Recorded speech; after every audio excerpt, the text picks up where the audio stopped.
Voilà, donc moi je suis le docteur Buatier, je suis responsable d'un court séjour gériatrique à Oyonnax de 13 lits. Donc il est vrai qu'on est confronté régulièrement au retour à domicile.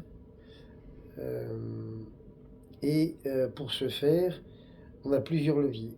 Il faut savoir d'abord qu'en effet, plus la personne âgée va rester hospitalisée, plus on va créer une désadaptation du milieu environnemental. C'est pour ça qu'il est très important qu'elle puisse sortir le plus rapidement possible.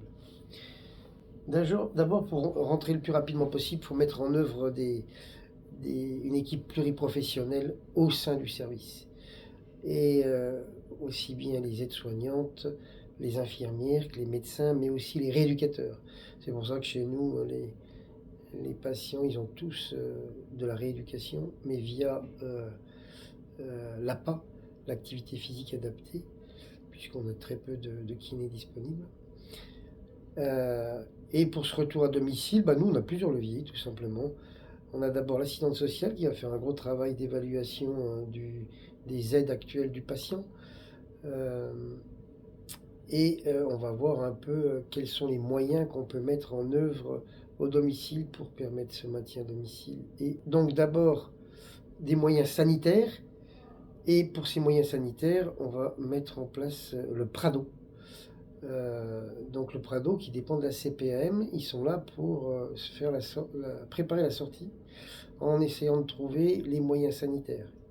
Donc les infirmières, mais aussi les rééducateurs pour le domicile, kinés, orthophonistes, et les rendez-vous médicaux, médecins généralistes, et puis médecins spécialistes.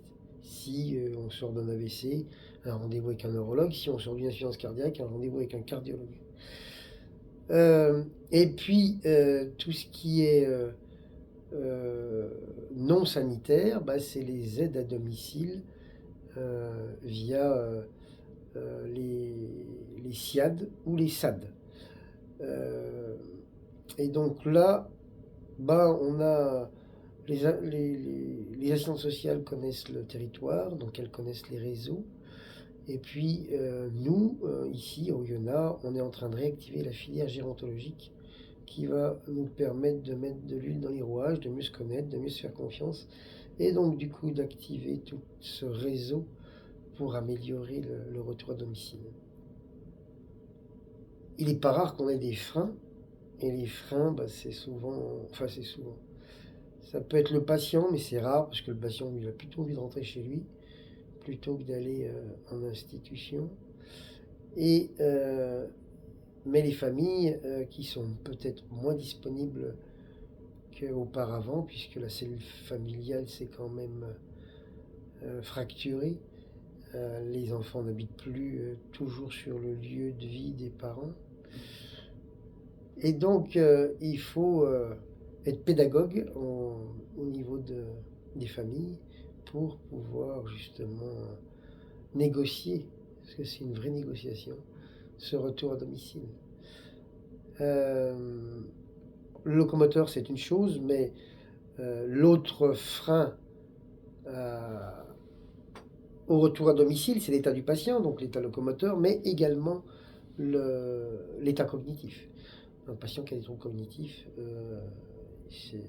s'il n'a pas d'aidant principal qui vit avec lui, il risque l'institutionnalisation beaucoup plus précocement qu'un autre patient au même niveau cognitif, mais qui a un aidant à domicile.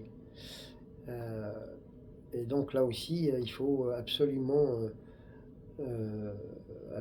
mettre des aides précocement, notamment dans la gestion du traitement par rapport à ces patients par les infirmières du domicile.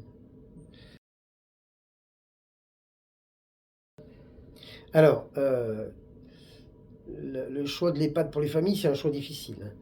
Il y a beaucoup de culpabilité, qui d'ailleurs projetée sur les équipes soignantes.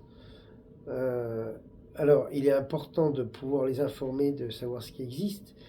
Ils peuvent le faire à l'extérieur via le clic. Nous, on en a un. Et puis, en interne, ça peut être le cadre, l'assistante sociale, le médecin qui vont expliquer les choses et dire, ben voilà, il y a ça qui existe, etc. On a eu un, il n'y a pas longtemps, qui avait déjà fait son dossier trajectoire lui-même pour son proche, mais c'est rare. Dans le devenir et Le dans cadre, il a tellement de l'information. choses à faire, Oui. mais il peut intervenir en plus, d'autant plus que s'il participe, c'est le cas chez nous. Notre cadre participe à la filière Géronto, elle connaît un peu le réseau, et donc elle peut informer les familles sur ce qui existe, oui, bien sûr. Et forcément, parce qu'il est vrai qu'on voit des personnes âgées arriver dans nos services qui n'ont aucune aide, et on se dit, mais en fait, c'est pas possible. Les aides auraient dû être mises en place beaucoup plus précocement. Bon, moi, j'arrive à le faire en consultation, puisque je fais de la consulte mémoire. On explique les aides possibles, l'accueil de jour, les aides, etc. Et puis les aides classiques de base. Et ça permet quand même, ça garantit quand même peut-être un maintien à domicile qui peut peut-être plus se prolonger dans ce type d'accompagnement si, quand il n'existe par rapport au fait qu'il n'existe pas. Eh ben, à votre service.